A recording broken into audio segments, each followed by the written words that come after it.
Hello, the steak is a bit too salty, isn't it? Oh, wait, mother-in-law, you prepared it, didn't you? Oops, my mistake.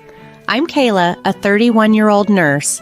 At this moment, it's not my mom, but my cheerful mother-in-law, Bobby's mom, serving the goulash.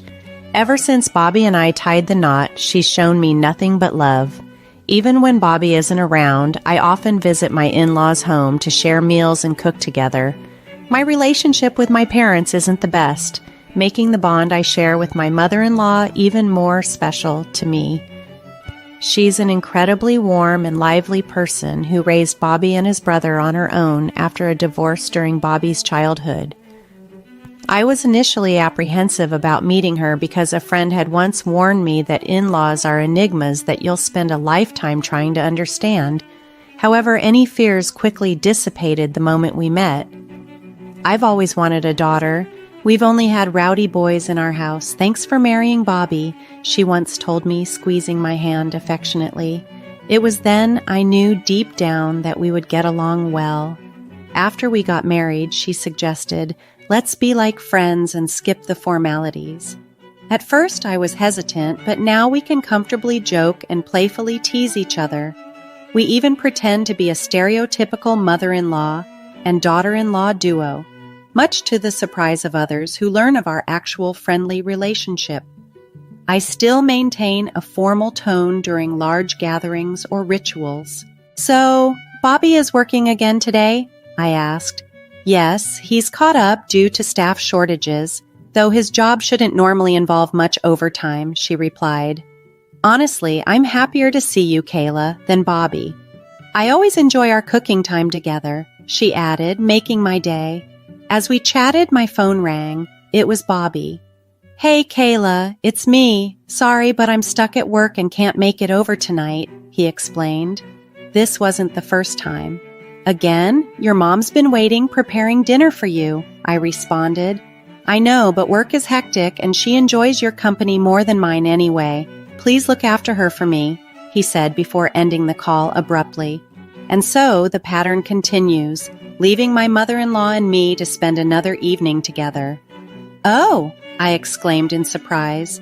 He just ignores his family just like my ex-husband used to, I lamented. Just as we were discussing this, a voice interrupted us. Could you keep it down? I can hear you outside. The voice belonged to Bobby's younger brother, Russell, who we'll refer to simply as Russell. Russell, still unmarried, lives with his mother in their family home. Oh, sorry. Welcome home, Russell, I greeted him. But as usual, he just nodded and headed straight to his room. He's always been the reserved type. My mother-in-law often expressed her concern about whether Russell had found someone special yet. Although Russell and Bobby look alike, their personalities couldn't be more different. Bobby is outgoing, whereas Russell is more introverted. Their relationship as brothers is neutral, not particularly close, but certainly not distant. I've heard plenty of stories about the difficulties others face with their in-laws, but I've been fortunate to have a harmonious relationship with mine. There were occasional concerns, of course, but overall I was living a contented life. Little did I know I was about to be swept into an unexpected situation. It happened on a scorchingly hot day, the hottest of the year, the kind of day when we typically see a surge in heat stroke cases at the hospital. That day, a patient was rushed in, and to my shock, it was my mother-in-law. Russell had found her unconscious in the yard. Gardening is more than a hobby for her. It's her passion. The yard is always blooming with a variety of plants that change seasonally. On pleasant days, she loves to spend time in the garden, sometimes enjoying a cup of tea. Unfortunately, it seemed she had collapsed from heat exhaustion while deeply engrossed in her gardening. Russell, who looked deeply concerned, pleaded with me, "Please help my mom." Seeing the worry etched on Russell's face made me realize how deeply he cared for her. I reassured him, "Don't worry, everything is going to be all right. Have you told Bobby about this?" Russell shook his head. I tried calling him several times, but he never answered. "Is Bobby working today?" "He should be off today. When I left for work this morning, he was still asleep," I replied. "No, he's off today. He might still be sleeping. I'll contact him, I said, then asked Russell, could you handle the hospital admission procedures for your mom? Of course, thank you so much, Russell replied gratefully. Fortunately, it turned out that my mother-in-law had only suffered mild dehydration.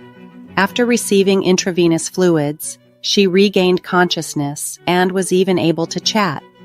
Despite insisting she was fine, she was hospitalized for a few days for further tests and observation. I must have overexerted myself because I suddenly felt weak and collapsed. I'm sorry for causing you worry, Russell. I apologized as I regained some strength.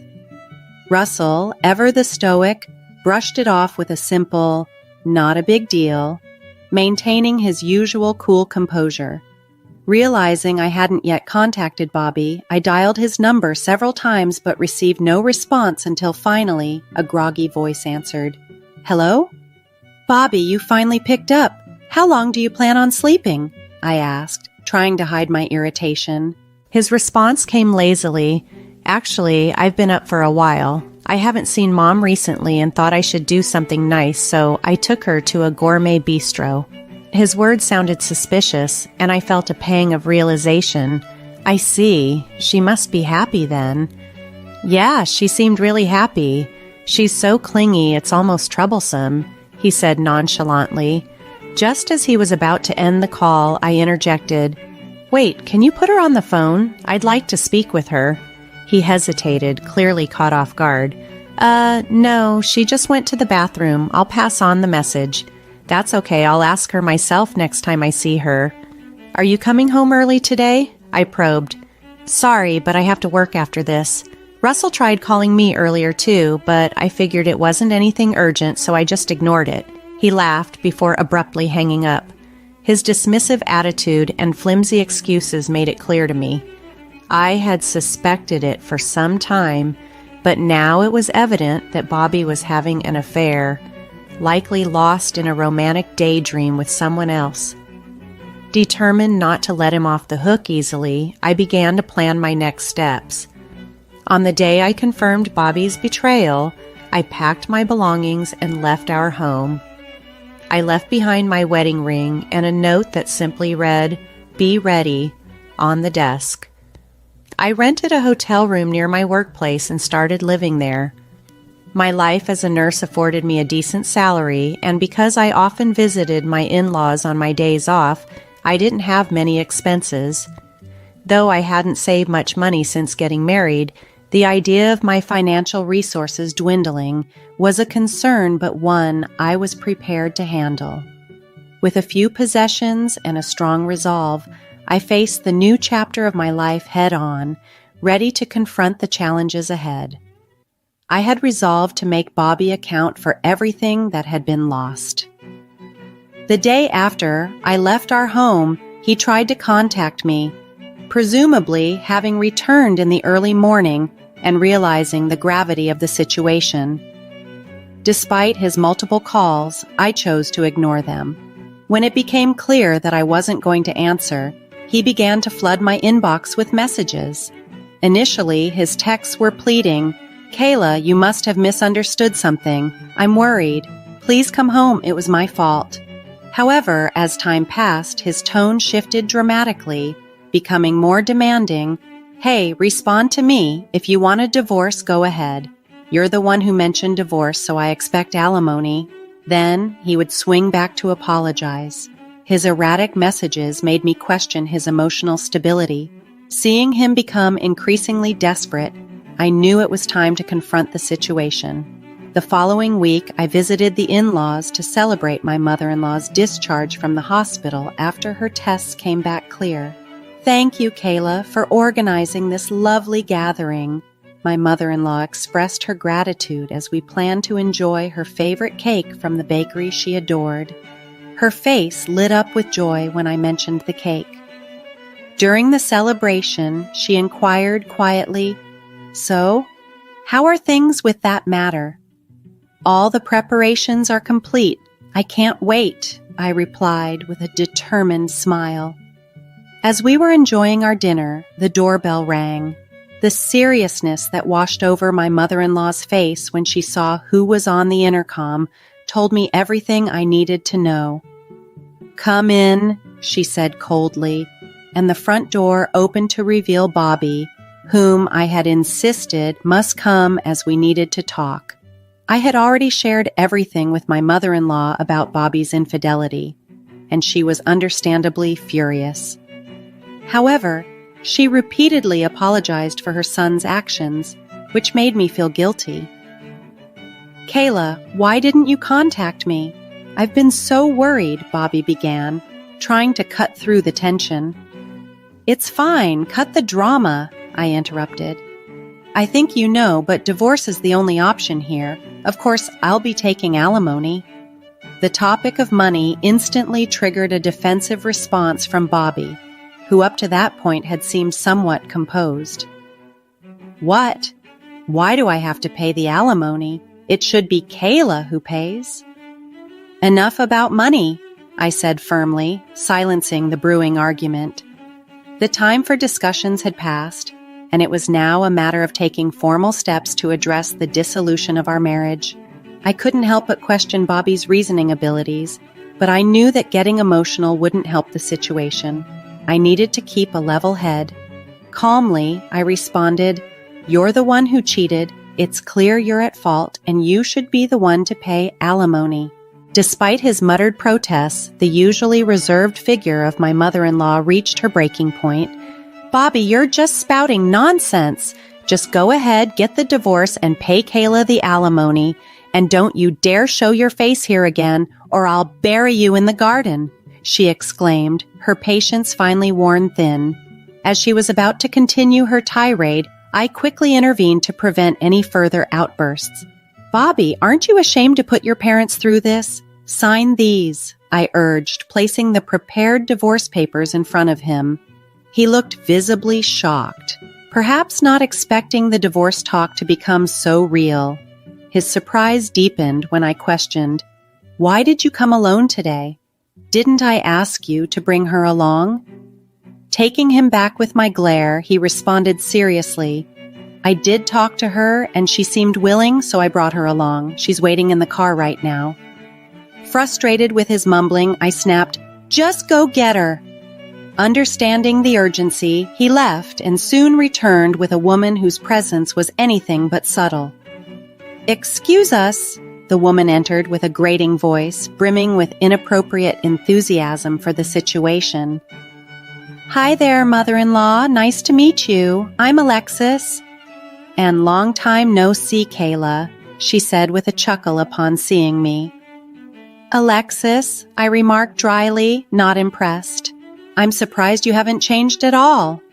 It was not a compliment. I was referring to her personality, which seemed as brash as ever. Though she was clearly a woman in her 30s, her style, clothes and makeup resembling that of a high school girl, didn't suit her maturity level. "Really? That's so nice. Maybe it's because I go to a good beauty salon. As for you, Kayla, have you aged a bit?" she said, laughing snidely. Bobby, my husband, looked stunned by the exchange. You two know each other?" "Yes, we were classmates in high school. Haven't seen each other since we graduated, but who would have thought we'd meet again like this?" I replied. Bobby, seeming oddly relieved by this revelation, made an absurd suggestion. "Oh, come on, you could have said that sooner. If she's your friend, there's no alimony, right? That's good news." The situation was farcical and surreal. Bobby's attempt to twist the narrative showed his desperation, but it was clear to me that our paths had diverged irreversibly. The time had come to set the terms clear, despite his delusions. Bobby's absurd declaration that he wouldn't have to pay a dime because Alexis was my friend left me speechless with disbelief.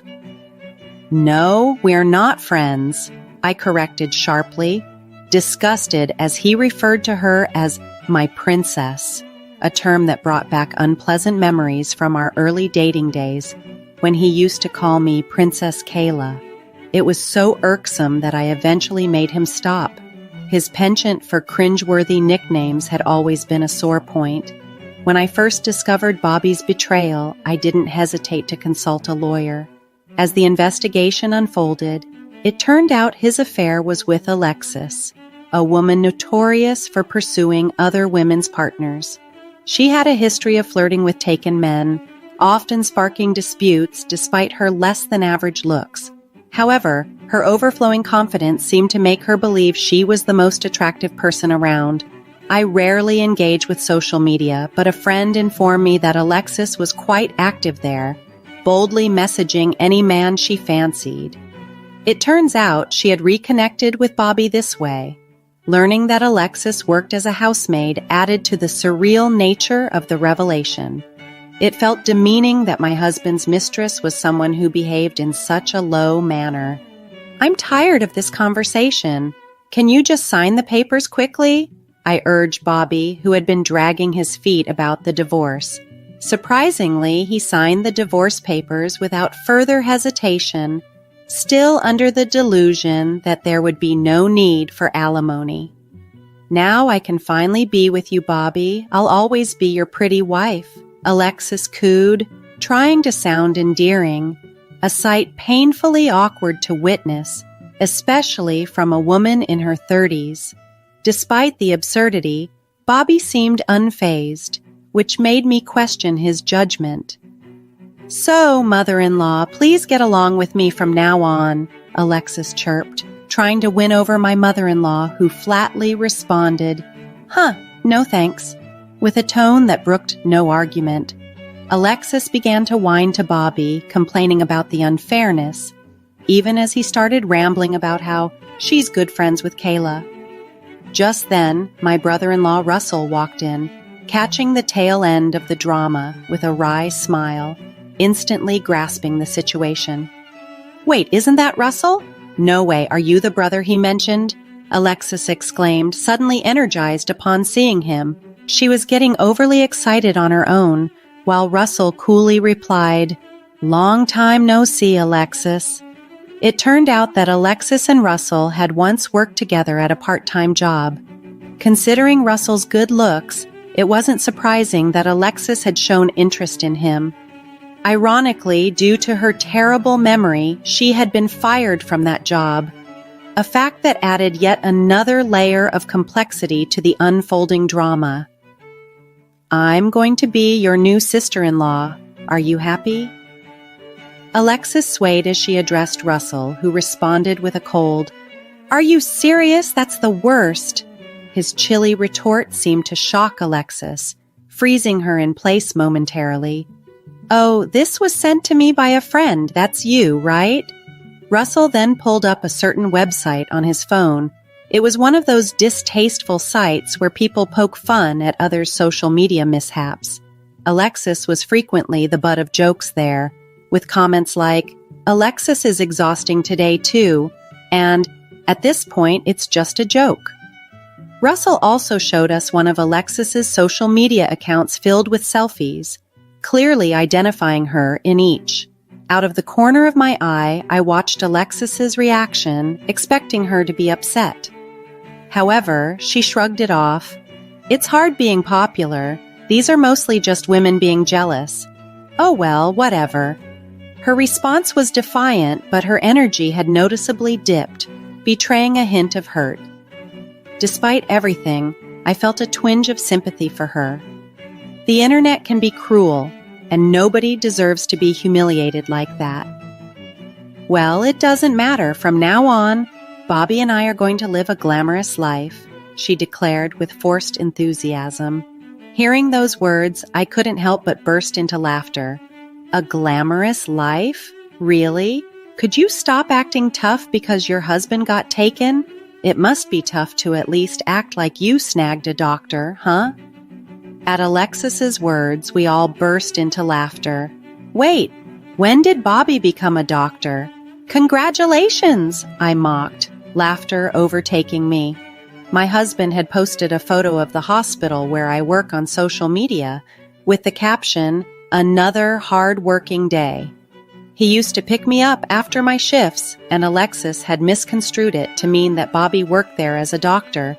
The simplistic equation of hospital equals doctor was hilariously naive. But Bobby has always been generous with money.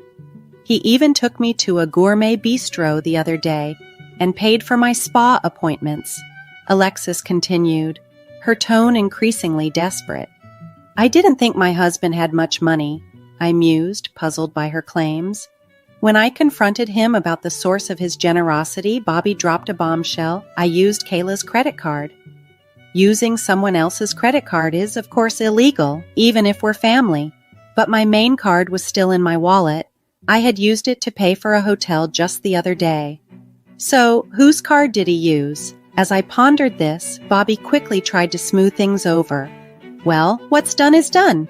Besides, we're still married. Look, this is a family card. It's your card. He must have forgotten, but we had gotten that family credit card when we were married as part of a campaign to earn more points. His clumsy attempt to explain away the misuse was just another layer in the unfolding drama. I always had my own credit card, so I never needed to use our joint account. The payment this time must have been from his own funds, I thought to myself. You still have your severance pay from your previous job, right? You'll figure it out, I said with a faint smile. The color drained from Bobby's face.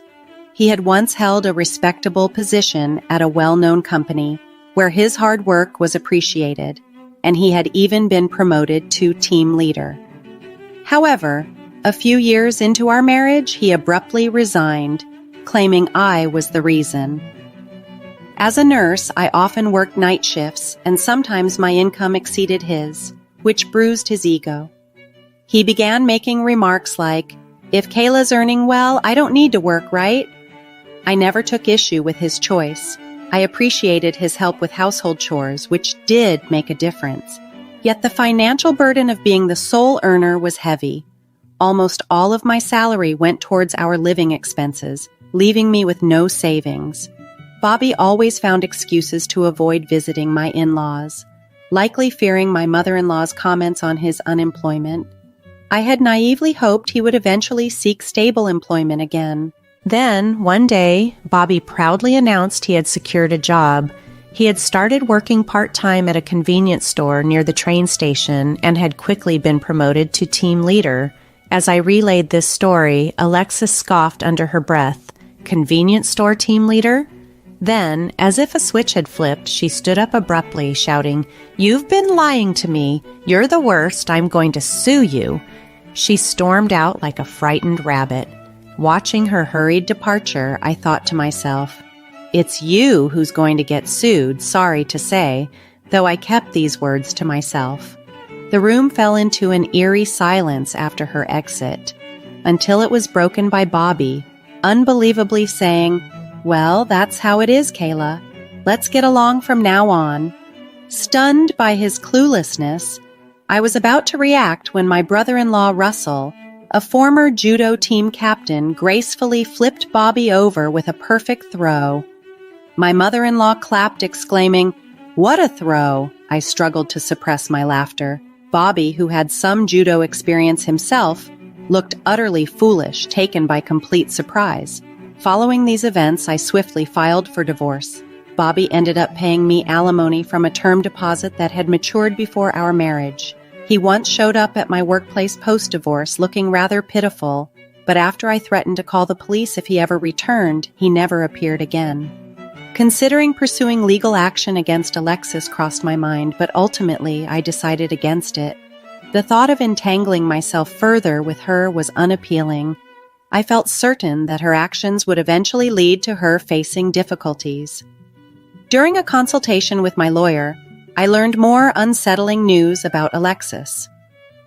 "The woman your husband was involved with has been a problem for several others as well," my lawyer informed me.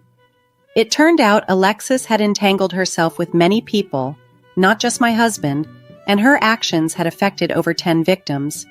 These included individuals whose marriages she had disrupted and others who had lent her money only to see her disappear. It was clear that she was bound to face consequences for her behavior. A few days later, a high school friend sent me a viral video that had been circulating on social media. It showed a group of angry victims gathered in front of Alexis's house, loudly demanding, "Give back our money, we'll never forgive you." The situation escalated to the point where the police had to intervene. Amidst the chaos, Alexis was seen yelling from her window, "I did nothing wrong." To my surprise, Bobby, my ex-husband, was among the crowd of victims. Seeing him there, I felt a deep sense of relief that I had made the right decision to divorce such a misguided man. Despite the divorce, I maintained a friendship with my former mother-in-law. We occasionally met for meals, continuing our relationship as friends rather than relatives. It was a comforting reminder that not all ties had to be severed because of the divorce. Sometime later, my former brother-in-law Russell shared some happy news with me. "I'm getting married," he announced, introducing me to his charming girlfriend whom he had been dating since high school. Russell had moved on to a reputable company and had kindly invited me to his wedding. Reflecting on Russell's responsible and earnest nature, it was hard to believe he was related to Bobby. I felt confident that Russell would build a strong and loving family. With these thoughts, I was inspired to continue my work with renewed vigor. As a proud nurse, I was determined to keep giving my best, uplifted by the positive connections I still had, and the strength I drew from my resilience.